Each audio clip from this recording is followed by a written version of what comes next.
여러분, 제 정규 강의 예비 공지가 지금 올라왔는데요. 많은 분들이 문의를 해주셨는데 제가 강의를 자주 못해서 죄송합니다. 근데 이번에 일단 정규 강의를 하기로 돼서 밑에 링크에다 걸어놨어요. 밑에 링크 누르시면 예비 공지가 나 있는데 아마 본 공지가 곧 나갈 거예요. 거기다 소개가 돼 있을 거니까 미리 확인해 주시고요. 아마 요새 코로나 때문에 오프라인보다는 온라인이 좀 많이 문의가 있지 않을까 싶었습니다. 그래서 평소 제 철학대로 여러분한테 직접적으로 실질적으로 도움될 수 있는 강의를 최선을 다해서 준비하도록 하겠습니다. 자주 못하는 만큼 한 번 할 때 잘할 수 있다는 마음가짐으로 준비했고요. 지금 시장은 여러분이 뭐 여태까지 제 얘기를 잘 들으시면 알겠지만 그렇게 잠잠히 있을 시장은 아니라고 생각을 합니다. 더한 얘기는 제가 너무 홍보 같아가지고 이만 여기서 줄이겠습니다. 바로 영상으로 넘어가겠습니다. 여러분 안녕하세요, 오롱장입니다. 저 오늘 토지랑 공장 때문에 좀 밖에 나와 있는데요. 여기 약간 사연이 있습니다. 인근에 나와서 사람을 기다리고 있는데 이 토지 같은 경우에는 제가 투자금이 정말 없을 때 정말 엄청 소액으로 그냥 경험을 하겠다는 이유로 사놨던 토지예요. 왜 그러냐면 쓸모없는 토지였어요. 제가 봤을 때는 좋은 토지는 절대 아닙니다. 그런데 그 당시에는 투자가 해보고 싶었고 도대체 토지 투자가 뭔지 너무 궁금한 거예요. 아무리 책을 읽고 뭐 강사들의 얘기를 들어도 제가 하는 얘기는 뭐 돈이 되는 건 알겠는데 밖에 나와서 시장을 보면 아무것도 모르겠는 거예요. 여러분 그런 경험 있지 않아요? 막 답답하고 저 사람이 하는 얘기는 그럴싸한데 나한테 해당이 안 되고.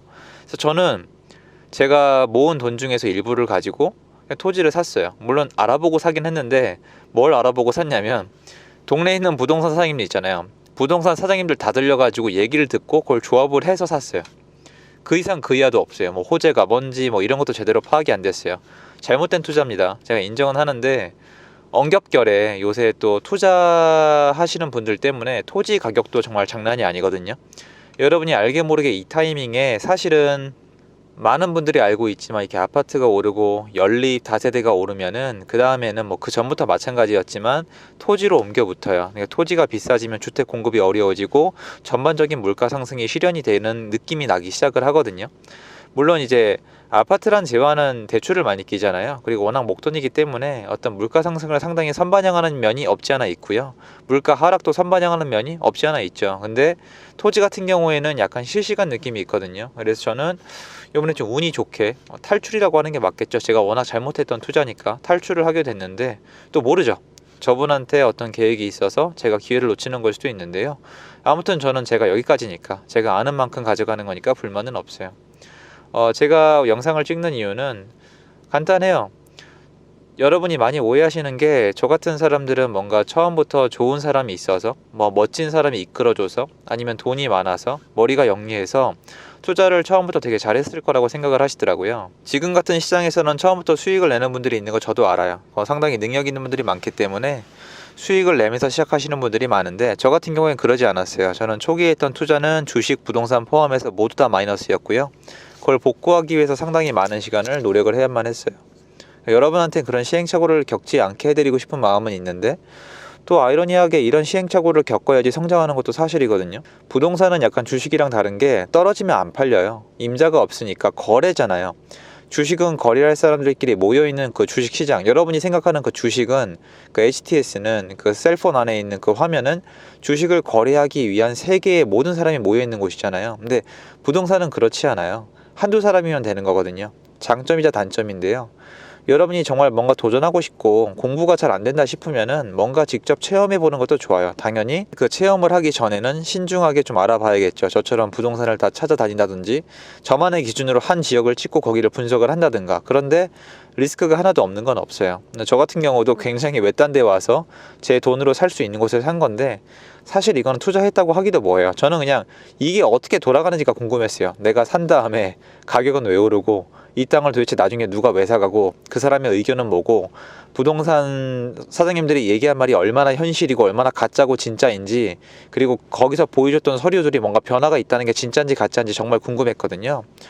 근데 이게 맞는 부분도 있고 틀린 부분도 있어요. 그리고 제가 정말 다시 한번 느낀 건데 부동산 사장님들만 믿고 사고 파는 거는 절대 하지 마세요. 정말 미친 짓이에요. 왜냐면 제가 가만히 생각해 보니까 이런 게 있어요. 여기 저한테 파신 사장님이 여기 호재를 되게 다 알고 계시거든요. 근데 예전에 말실수하신 게 살 때는 분명히 자기도 여기 땅이 있다고 하셨는데 오늘 팔대여서 다시 오랜만에 말씀을 나누니까 땅이 없대요. 그러니까 앞뒤가 바뀐 거예요. 그러니까 이분이 사기꾼이라는 뜻이 아니라 왜 그렇게 얘기하는지 저도 이해하거든요. 뭐 헷갈리셨을 수도 있는데 여기가 진짜 올라갈 땅이면 부동산 사장님들이 가지고 있어요. 당연한 거예요. 사실 인간이 올라갈 게 확실하면은 중개가 아니라 삽니다. 그렇잖아요. 아파트를 사는 그 차익이 더 크지 중개 수수료가 더 크진 않잖아요. 근데 올라갈 게 확실하면 차라리 사죠. 그런데 중개 수수료는 확실하고 올라갈 건 불확실하니까 사실 알고 보면 단지 내 사장님들도 주택을 가지고 있지 않은 경우가 꽤 많아요. 그러면 아무도 모른다는 거죠. 그래서 주택시장의 미래는 신의 영역이라고 하는 것 같아요. 근데 이 사장님이 약간 말이 바뀌셨더라고요. 근데 물론 저는 거기서 계약을 하진 않았는데 이게 사장님들이 물건을 팔기 위해서 브리핑하는 거랑 내가 조사한 거랑 그리고 사러 갔을 때랑 팔러 갔을 때랑 다르구나 이 생각을 해서 오늘은 뭐 이분들이 사기꾼이다 이런 뜻이 아니라 내 기준을 믿자. 그러니까 이거예요. 아무도 모른다. 땅도 뭐 빌딩도 뭐 가보면 여러분 이제 유명한 업체 많잖아요. 그 강남에 빌딩 소개해주는 업체 가면은 브리핑을 되게 잘해주고요. 여러분이 생각하는 것처럼 사라 이렇게 안 해요. 되게 럭셔리하게 해요. 살 거면 사고 갈 테면 가라. 그런데 우리는 이러이러한 요소 때문에 몇 년 이내에 얼마 본다. 그리고 우리가 알아본 업체에 따르면 대출 얼마나 나온다. 이렇게 깔끔하고 젠틀하게 딱 끊어요. 왜냐면 요새 자산가들이 좀 젊어졌거든요. 그러면 집에 가서 가만히 생각하면은 그러니까 그 사람들이랑 있을 땐 모르는데 집에 가서 가만히 생각하면 안 사면 바보예요. 근데 이런 것들을 그러니까 그분들을 불신하라는 뜻이 아니라 이런 것들을 스스로 결정을 해야 되는데 저 같은 경우에는 부동산 사장님 말대로 돼서 이게 지금 이렇게 팔리는 게 아니에요. 저는 그냥 완전 운이에요. 그냥 사겠대요. 사겠다는데 이분은 또 어디서 호재를 듣고 오셨겠죠. 그러니까 이게 부동산이라는 게 참 모르겠어요. 운도 굉장히 중요한 것 같고 매수인 매도인의 인연도 있잖아요. 그래서 일단 오늘 드리고 싶은 말씀이 두 가지예요. 첫 번째는 경험해보고 싶으면 내가 수용 가능한 한도 내에서 도전을 해봐라. 그러니까 책으로 읽고 그냥 가만히 앉아서 할 수 있는 공부엔 분명히 한계가 있다는 거예요. 그리고 밖에 나와서 부동산만 들리고 다녀서 이게 정보만 취합을 해도 투자를 할 수 있는 어느 정도의 정보는 만들어지는 것 같아요. 제가 느끼기에 토지도 부동산 사장님들만 찾아다녀도 한 50% 이상은 만들어져요. 그 다음에 결정을 해야 되는데 그 이후는 이제 부자의 영역이죠. 왜냐면 부동산 사장님들은 사람마다 다르지만 해당 지역 외에는 모르세요. 이해를 해드려야 되는 게 사무실에 하루 종일 있잖아요. 그리고 처자식 있고 그리고 물론 이제 거의 여자 사장님들은 이제 거꾸로인데 어쨌건 바쁘세요. 할 일이 되게 많고 주요 업무가 소개이다 보니까 잡무가 되게 많아요. 그리고 토지 같은 경우에는 거래가 많지 않은 경우에는 할 일이 없으니까 이게 자기 일이 따로 있으세요. 농사를 짓는다던가 창고업을 한다던가 이렇게 하시거든요. 그러니까 해당 지역밖에 모르는데 해당 지역의 호재는 잘 아는데 전국에 대한 비교는 없어요. 그런데 토지가 아파트처럼 키 맞추기를 하진 않거든요. 보면은 이제 토지는 분명히 이거를 쓸 사람, 최종 소비자, 그러니까 쓸 수 있는 소비자가 얼마나 많은지랑 호재가 얼마나 가시화되는지랑 이런 게 중요해요. 딱 호재가 터져서 사람들이 좋아하는 타이밍. 근데 그것도 부동산 시장이 좋을 때는 좀 빠르고 안 좋을 때 느리고 이렇거든요. 운이 되게 중요하긴 한데 그래도 내가 해보고 싶다면은 발품 팔아서 밖에 나와서 부동산 사장님들이랑 얘기만 해봐도 많은 정보가 얻어진다. 이게 첫 번째로 중요하고 두 번째로는 누군가의 말만 믿고 사고 팔지 마라. 그러니까 특히 이런 거 있어요, 여러분. 제가 요번에 크게 얻은 교훈인데 여러분이 가만히 있는데 전화가 와요. 가만히 있는데 전화가 와서 물건을 사라 그러잖아요. 그럼 그 물건이 좋지 않을 확률이 좀 높아요. 좋은 물건도 있어요. 특히 아파트는. 그런데 여러분 이건 인정을 해야 돼요. 아파트 시세가 운이 좋아서 올랐기 때문에 그게 좋은 매물이 되는 거지 떨어졌다면 그 매물은 좋은 물건이 아니에요. 제 말이 맞죠? 50대 50이잖아요. 여러분한테 5억짜리 아파트를 소개를 시켜줬는데 샀는데 4억이 됐어요. 나쁜 물건이죠. 샀는데 6억이 됐어요. 좋은 물건이죠. 반반인데 이렇든 저렇든 사장님들은 수수료를 받아가잖아요. 그분들의 역할은 그거예요. 거짓말한 것도 아니고 그냥 소개를 해주신 거잖아요.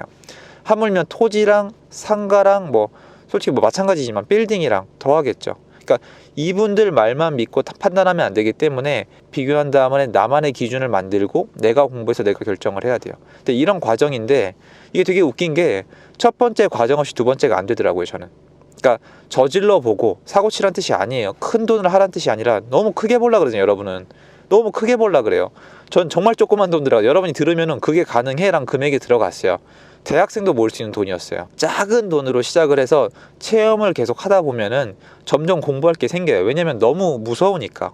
막 이게 영원히 이거 못 팔 것 같고 잘못될 것 같고 무서우니까 공부를 하는데, 이런 경험들이 쌓이고 나서 여기에다가 부동산 사장님들의 지식이랑 기타 지식이 쌓이고 나면은 좋은 결정력이 나오는 것 같아요. 근데 후전만 계속 하거나, 그러니까 남의 말만 계속 듣거나, 그러니까 남의 말만 계속 듣고 내가 직접 선택 안 하고 남의 말만 듣는다거나, 아니면 전자처럼 계속 사고만 치거나 시행착오만 겪는다면 잘 안 되는데, 이 두 가지가 맞물리면 남의 말도 들으면서 공부도 하면서 계속 체험을 하다 보면은 이 잽을 날리다 보면 나중에 이게 스트레이트를 칠 수 있는 포즈가 나오는 것 같아요.